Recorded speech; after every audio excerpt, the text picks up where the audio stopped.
Welcome back, everyone. The next session is Cybercrime and Financial Services, and we have got an all-star panel for you with some terrific practitioners. I'm going to start off with the moderator. I'm going to make these introductions, and then I'm going to turn to him. His name is Phil Khinda from Steptoe and Johnson. My pal Phil Khinda is a problem solver. He is one of the nation's leading securities lawyers, litigators, and advisors to public companies, corporate boards, and the rest for any problem of any kind. He's a co-head of Steptoe and Johnson's SEC, Securities and Exchange Commission, enforcement practice. He's worked on more major corporate investigations than just about any other lawyer I know, and very widely respected among my many former SEC colleagues. We worked together. He's been a colleague of mine at the SEC and also at Georgetown Law School, where he teaches and writes on all aspects of financial reporting and accounting, corporate governance.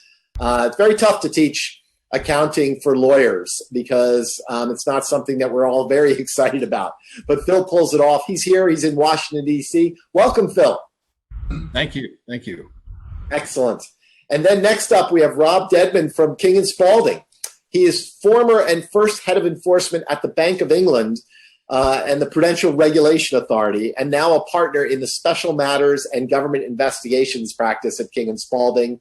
Among other issues, Rob advises clients on the regulatory and other implications arising out of data breaches and cyber incidents, both in the financial services industry and beyond.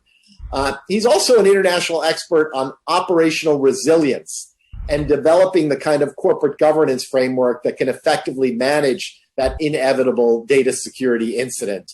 So he's not just there to help you solve your problem. He's there to help you prevent there from being a problem in the first place. Rob is in London right now. Welcome, Rob. Thanks, John. Pleasure to be with you. Excellent. Next, we've got Jörg Schauff.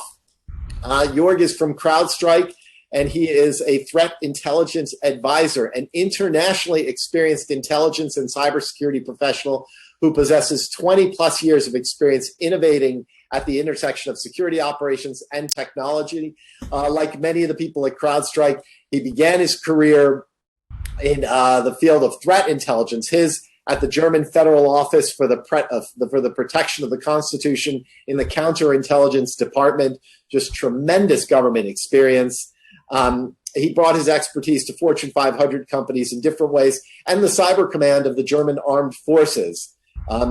His experience is intense, and he's clearly someone who you want next to in the foxhole, which is probably why he's so successful at CrowdStrike and why, with professionals like Jörg in their ranks, CrowdStrike trades publicly and enjoys a market capitalization that these days I think is approaching $28 billion or so, Jörg. So yours is a wonderful company. You're in Germany right now. We want to welcome you.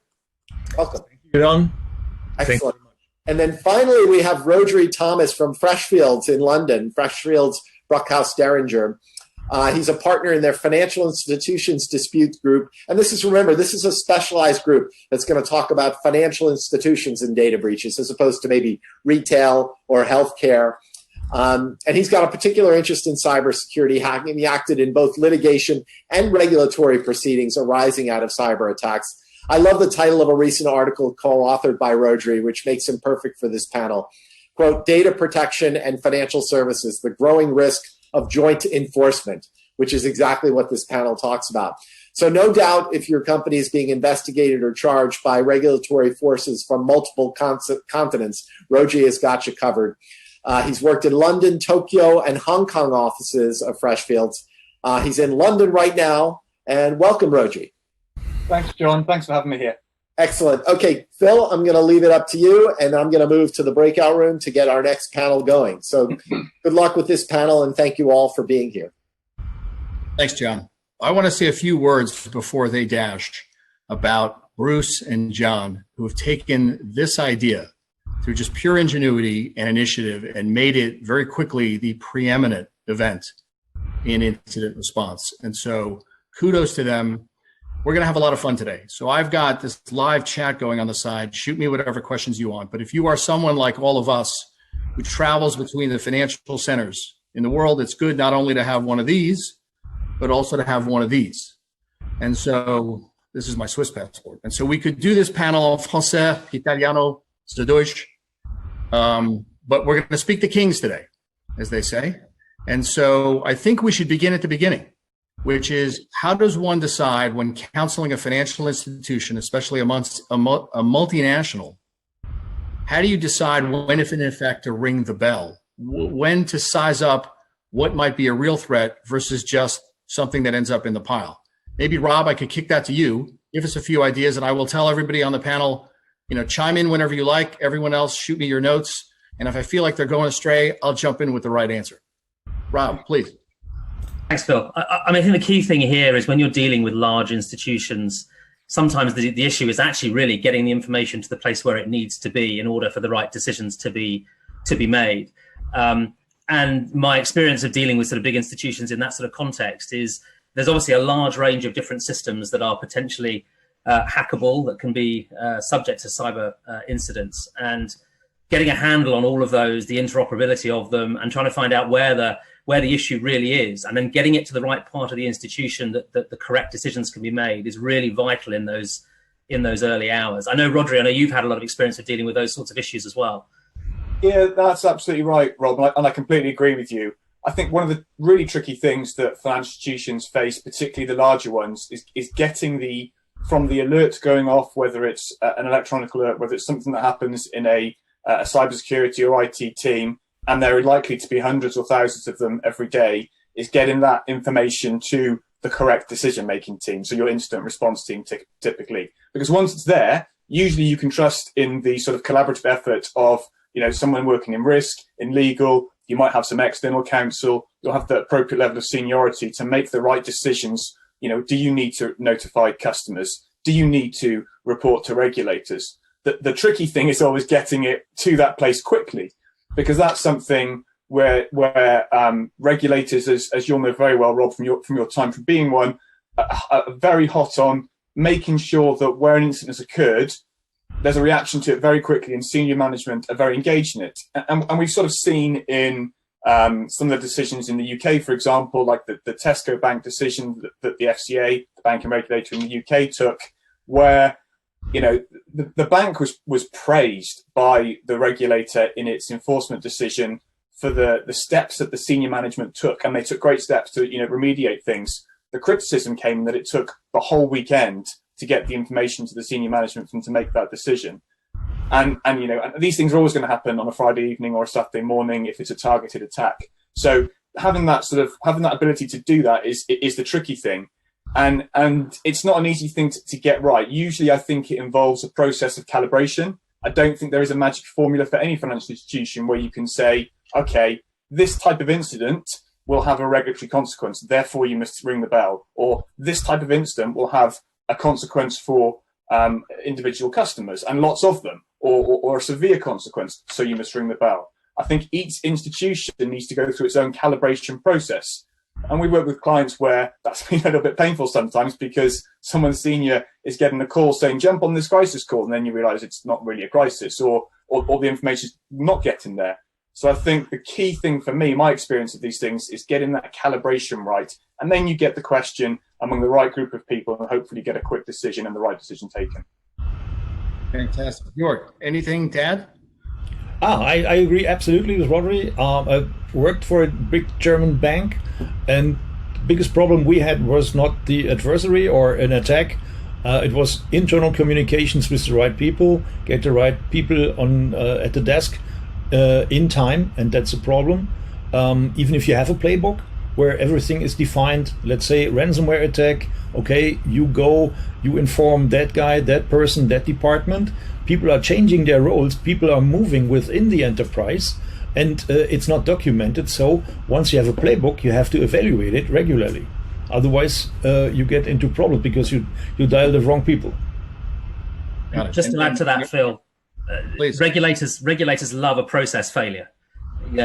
Process failures are really, really, really easy cases for regulators to take. If the governance breaks down, you have a slam dunk enforcement case at the end of it. And that's why it's important, as Jörg says, to keep those documents up to date, to make sure all of that information is flowing in the right direction, to Rhodri's point, so it gets to the right place as quickly as it possibly can. Right. As we say in the States, you never post a speed limit that you're not prepared to enforce. One of the things that we look at also, and this is as true in Silicon Valley, where it is another area where there are hacks constantly, is also separating the threat in and of itself with the people trying to make the threat. Sometimes people will evaluate it based on who's coming. So let's move to the next phase, which is now we decide we have something.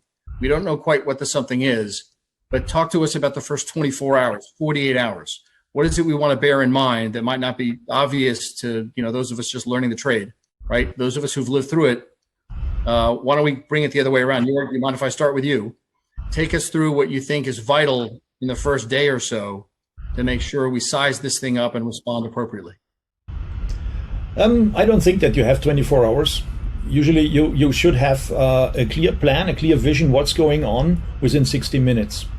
So you should identify the threat in 1 minute, get a kind of enrichment and the intelligence who is behind that malware, who is behind the incident, and then you can remediate it in 60 minutes. That should be a task, your target. And each organization who is not able to do it like that should plan for it. Because usually we call it breakout times, and breakout times are depending on the adversary. And depending of it's a Russian state-sponsored group or it's an cyber criminal from somewhere in Eastern Europe, you have breakout times from 20 minutes to 8 hours. So if you take 24 hours to start your countermeasures, you're lost. Got it. Rhodri, you got a minute. Tell me. That's a high standard. That's a very high standard. Funnily enough, a quick story. I acted for a very large international financial payment services when they had an outage. It wasn't a cyber attack, it was just an outage.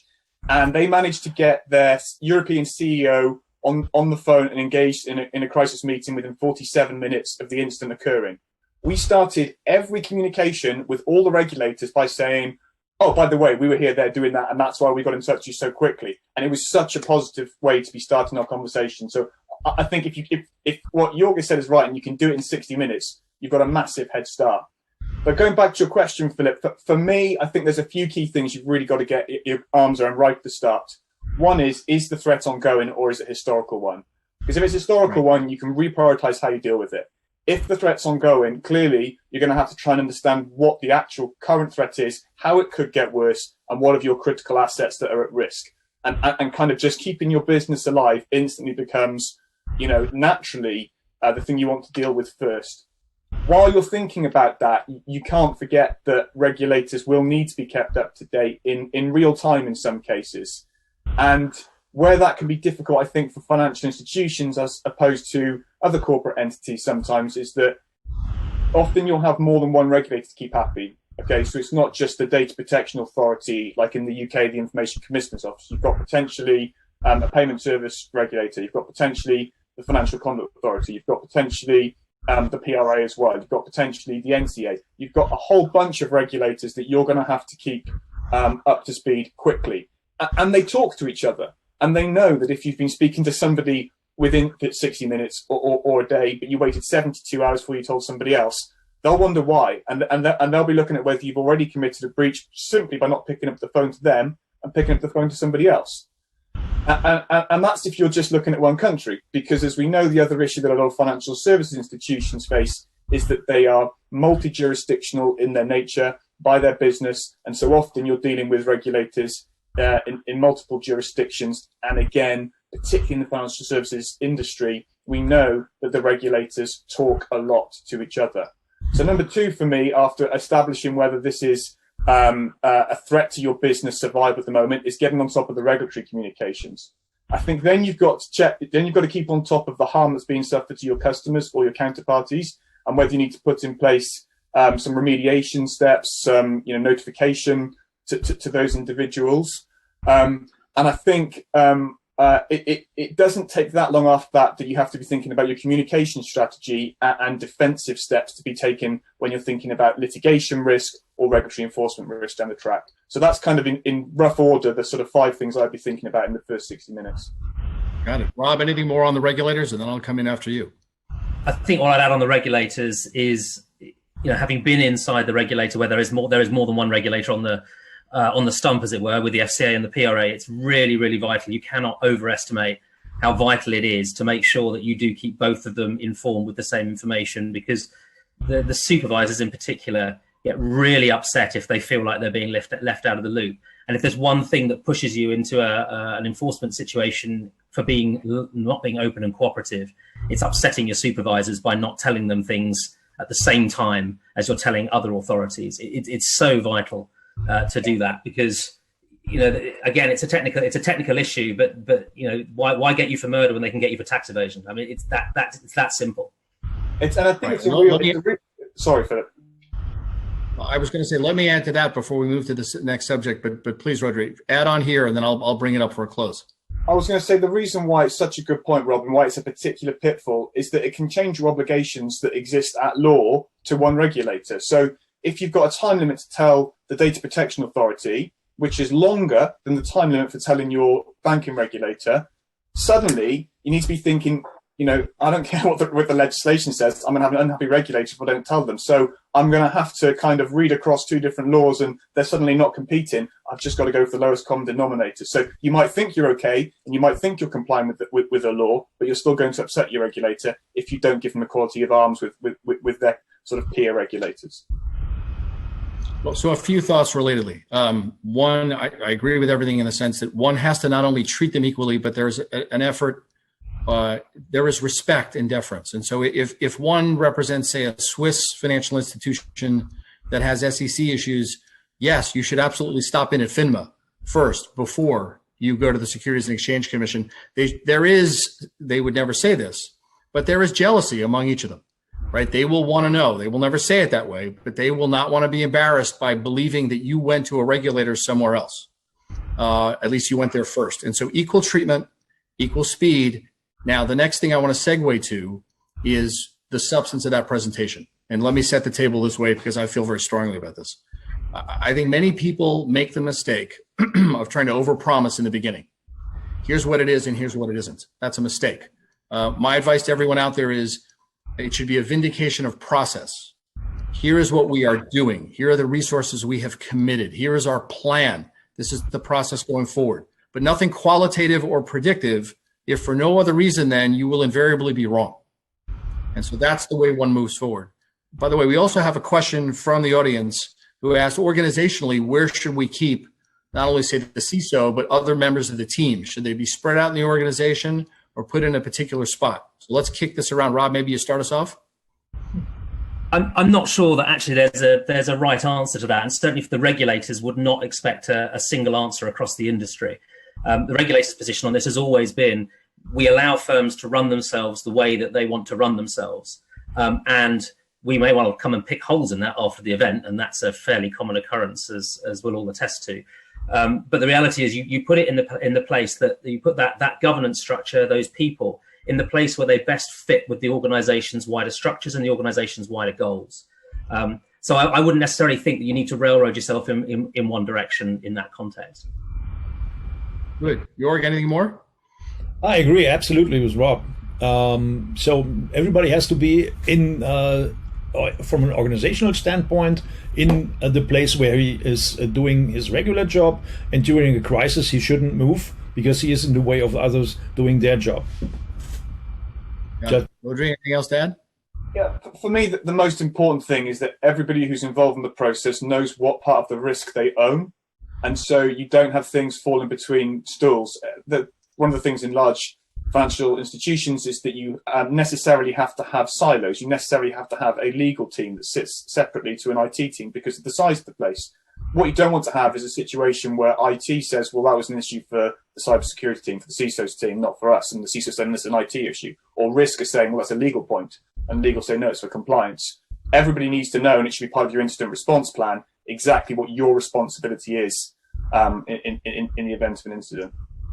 Right. And indeed, I've also found when the kind of intellectually analogous point is there are times when we'll reach out to one regulator versus another, and they say, listen, we appreciate this. Just keep us posted when you see fit. They'll almost express non-interest. I have found, though, that if you assume to leave them off the list going forward, that's a terrible mistake. You have to stay in touch, notwithstanding, because it can't be that they look back and felt like they were left out, even if they weren't excited about it. Right? Let them be the ones who feel like you are over delivering. All right, so we now have what we think is a real incident. We've made the initial outreach to our regulators. We're plotting our investigative efforts. We've evaluated the cross-border issues. We're talking to our regulators. So let's do two things. Let's think about next steps as we get into the guts of this thing, but let's also think about in the early going, what could we be doing now, mindful not only of the regulatory pursuit or interest, we hope, but also of any potential litigation or collateral consequences. So if we're thinking more globally there, what else could we be doing in the early going to not only do the right thing, but, if you will, demonstrate later that we've done the right thing? Rhodri, maybe I kick it off with you?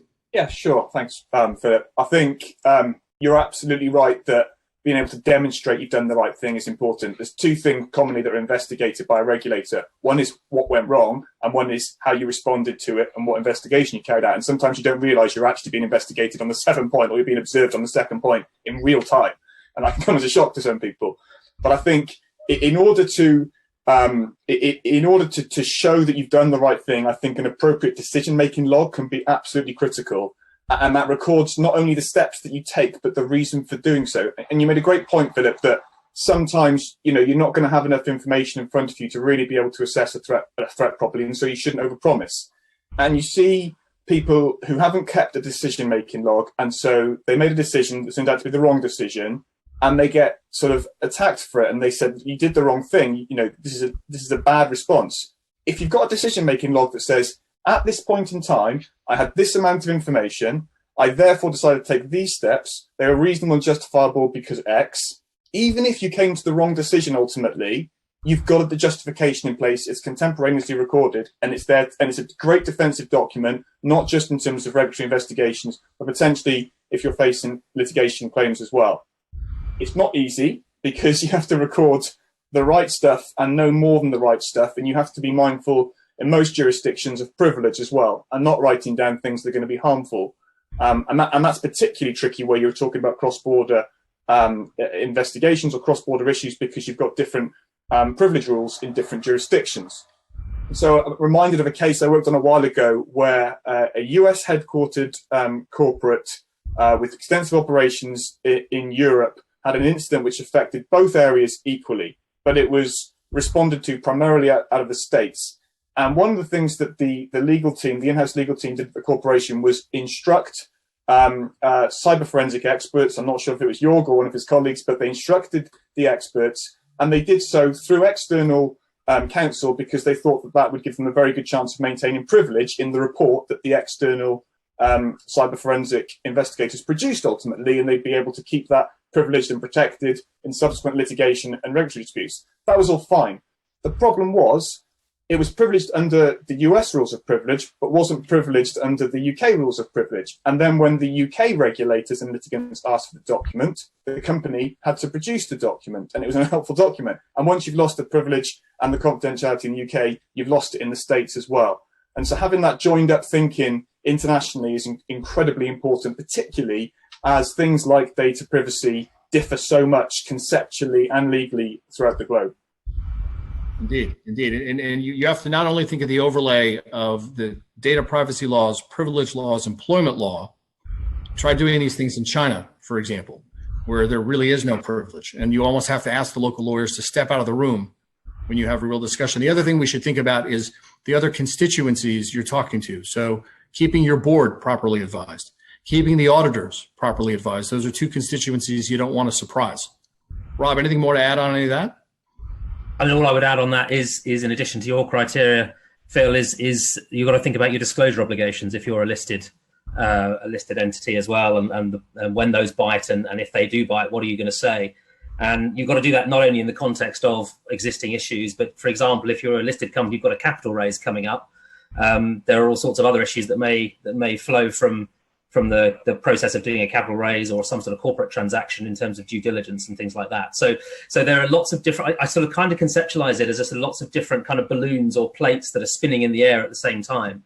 And the sort of job of the institution and its lawyers and its external counsel is to keep all of those plates spinning at the same time so that nothing falls off and shatters on the floor.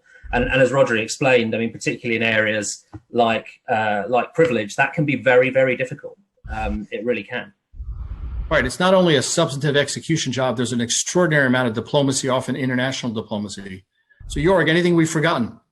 Only a minor thing from my point of view. I wouldn't call it a decision-making log. I would call it a war diary, just to emphasize for everybody how important it is.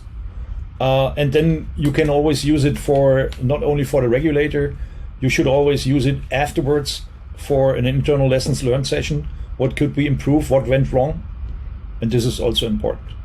So I'm going to add a U.S. point on that at a minimum, which is we don't create documents that we wouldn't be delighted later to fall into the hands of either a regulator or plaintiff's lawyer, so that whatever anyone thinks about this, the diligence of the institution is clear. So that's something it's the same thing I tell folks on my team, that I tell people at clients. I lead the league in emails that say, simply call me, because there should be a moment of repose before you commit this to paper, because you are living with it.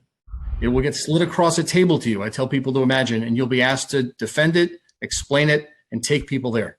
So good advice indeed. All right, so now we are into the guts of this thing. And it turns out that not only is it ongoing, but it's worse than we thought. And indeed, it's not one strike, it's a coordinated strike. Any wrinkles or rules of the road we need to think about when something like that happens.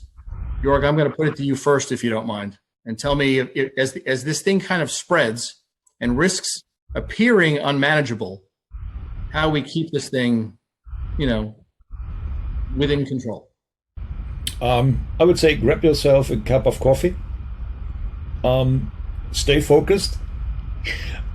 Just from a personal standpoint. In general, this shouldn't happen. You should be prepared, and you shouldn't get in a phase of panicking. It doesn't help.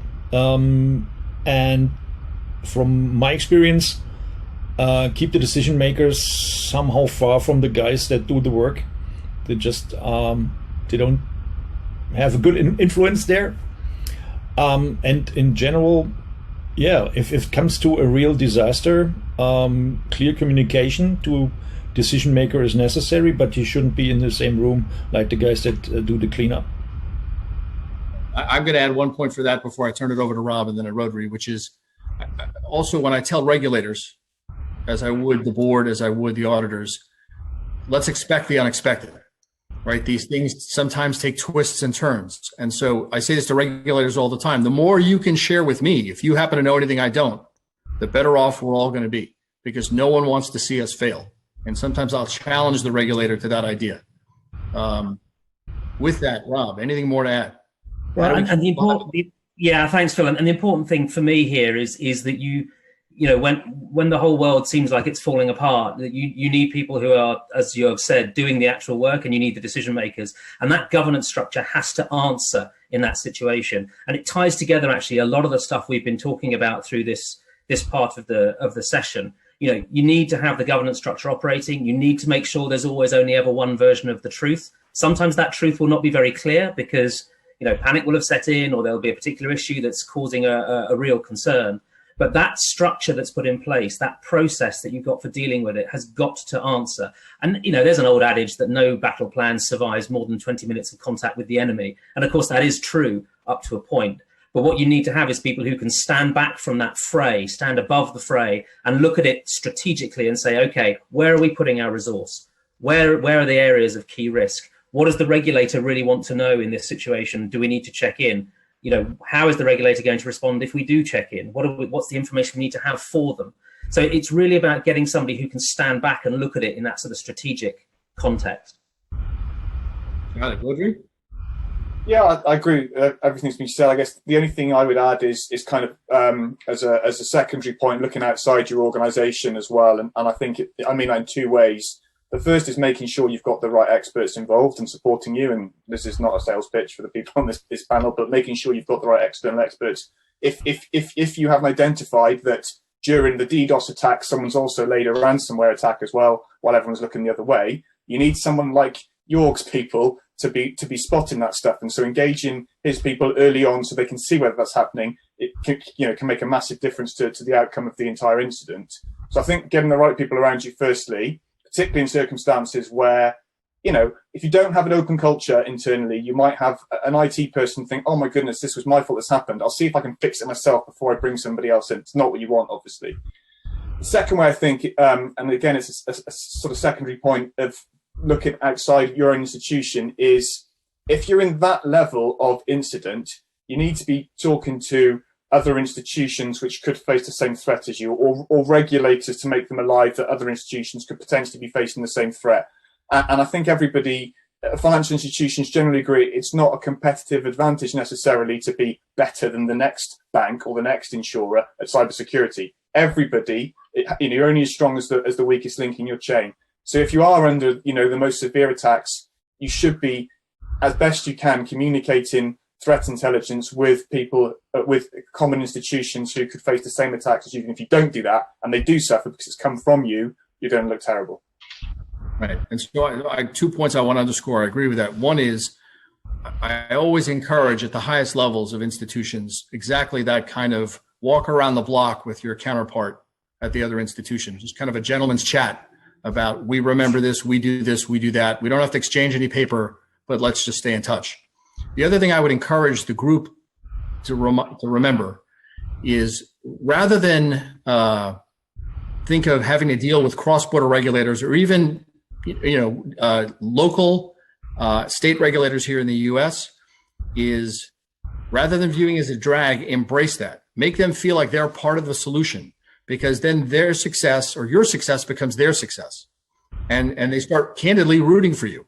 And they become, they're looking forward to the next episode of this saga together. And that's something I have found, that, they look forward to your next visit. They make helpful suggestions. Sometimes they make unhelpful suggestions, but you say, look, we're all trying to do better, and you don't point fingers. But getting their buy-in, if you will, more than just keeping them updated, I think makes the whole process a lot better. And there will be times when, sadly, you can't deliver on something, and it's the goodwill you build across that you may have to cash later, and just always good to have in hand. Phil, can I add one thing? Please. Phil, can I add one thing to that? And the other thing I think you need to recognize in these situations is they are highly, highly stressful for the people that are caught up in them. And Rhodri talked about the IT guy that goes off and tries to fix it himself or herself, and that's obviously a real risk. But the other risk you have is a breakdown of collegiate culture. And that's when you are really lost. If what you end up having is the IT people at the throats of the legal people who are at the throats of the HR people, that whole system starts to break down and starts to fall apart. And those silos, which have come together so effectively as part of the incident response, start to be recreated. And at that point, you're in a really, really difficult situation. So you've got to put time and effort into making sure that cultural piece works when people are under that sort of strain. Right. Indeed. Let me underscore part of that. When I used to work at Morgan Stanley, and there was, back when dinosaurs still walked the earth, it seemed. In the 80s, I was an analyst there. But we differentiated between cost centers and profit centers. And so the problem was, everyone in this part of the world was, even legal is a cost center, right? You don't help keep the lights on. I mean, yes, there are things you do that advise us, but in the same way, the CISO is viewed as a cost. And in the eyes of the people actually in their minds making money for the institution will say to this, you had one job. Why do I only hear from you when there's bad news? And so it's fighting against that possibility, right? That there have to be people who keep a level head, who understand there are going to be bumps in the road, that we have a process, the process has to be malleable, and that we keep forging ahead. All right, so as we come into the last turns here, I want to kind of throw it open, one, for questions, which I'm going to go through in a minute, but two, just kind of advanced tips. And this is going to be war stories / here's something that we didn't think would come up, but did come up, and now I make it part of my standard toolkit. So maybe Jörg, do you want to start with this one? Your favorite little tricks of the trade, maybe a few of your secrets? That's quite difficult. Basically, be prepared. That what I meant was have a playbook, then evaluate the playbook, and then do some, as I talked about the war diary. If you have a war diary, you have to kind of fire drill in your organization. Look if all the plans you have can be scaled in an exercise, and then have a real world red teaming exercise like the EU is now introducing via the Tiber program, Tiber-EU, Tiber-country ISO code, and so on. And this is absolutely necessary to be prepared to have lessons learned before you have to learn a lesson. Got it. Rob? Lateral thinking. I think the danger of going into a sort of linear thinking sort of process, and that's always the danger with incident response plans, is that you spend so long sticking to the plan that you've written down that you kind of forget that actually, as I said earlier, the plan doesn't always survive 20 minutes contact with the enemy.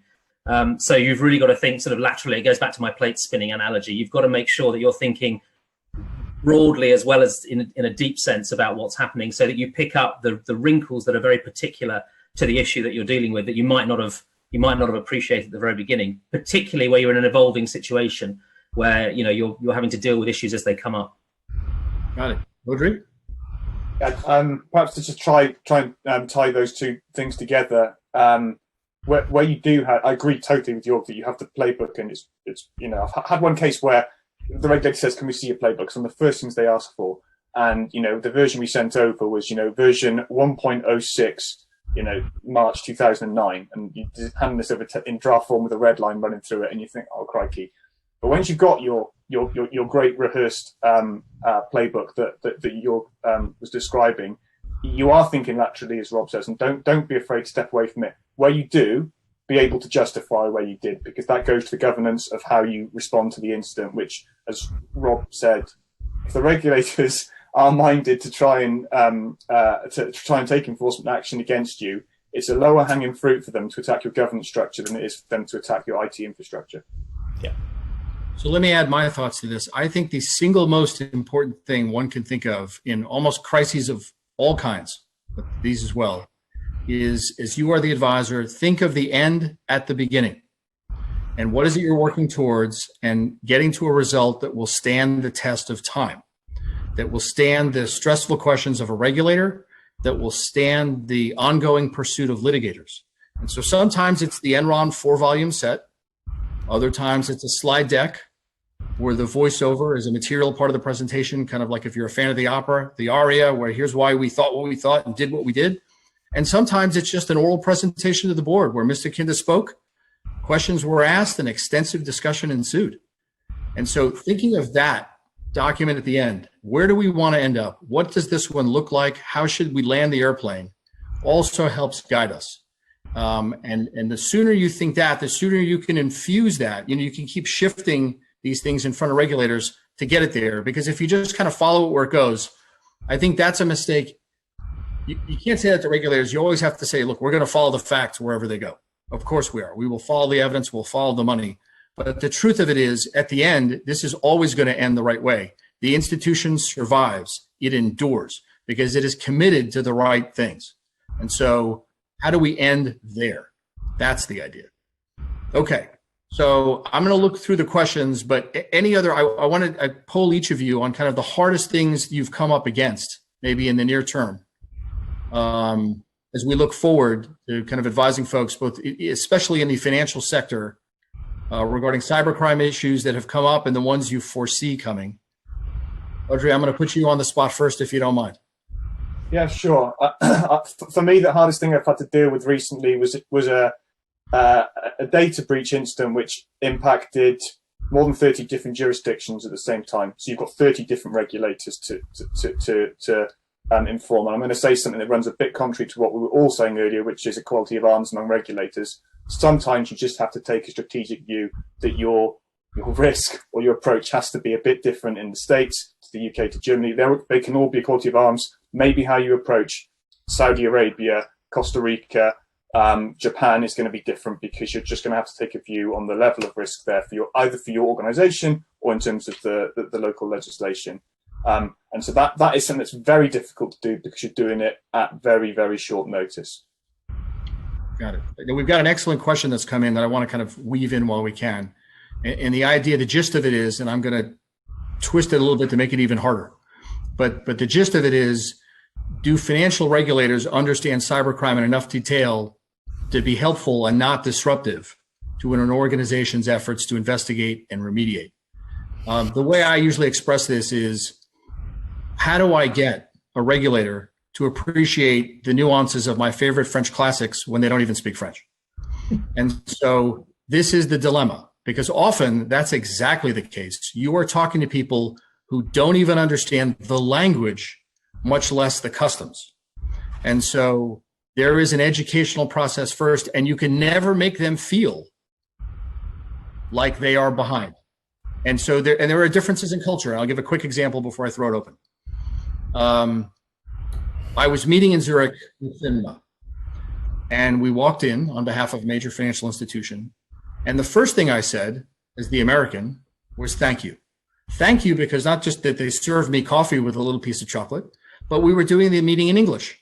Now imagine if we reverse field and we were here in Washington, D.C. on behalf of a major U.S. financial institution, and we arrived at the headquarters of that regulator, and we said, this is our lead lawyer on this matter, and he only speaks German. They would throw you from the building and be furious, right? And so it's understanding and being grateful where you should be. Again, it's diplomacy, but also knowing your audience, and all of that matters. And so it's teaching people who won't even admit that they need to be taught, but that it is absolutely true. Every regulator is different, and God forbid you complain about one to the other. Let them complain to you. Let them tell you, gosh, those people are really hard to deal with. Well, we haven't found that, right? That's the way it is. Rob, I know you're nodding. Yeah, Tell me. that gosh, aren't they difficult to deal with, tends to just get an enigmatic smile from me, and you just let it pass. I think you made a really good point, Phil, which is this is all about relationships. And you have to give yourself or build yourself in the permission to have those conversations with the regulator. No regulator, and I, Bank of England, PRA, FCA, no regulator likes to admit that they don't know what they're doing. No regulator likes to admit that they may not understand the issues. No regulator likes to admit that there may be a gap in their knowledge of what's happening in the market. And so the key thing is to build those relationships early in the piece, so that when you're then in the process of having those conversations, you're on the same side. It's the point you were making earlier about making sure that everybody is pulling in the same direction.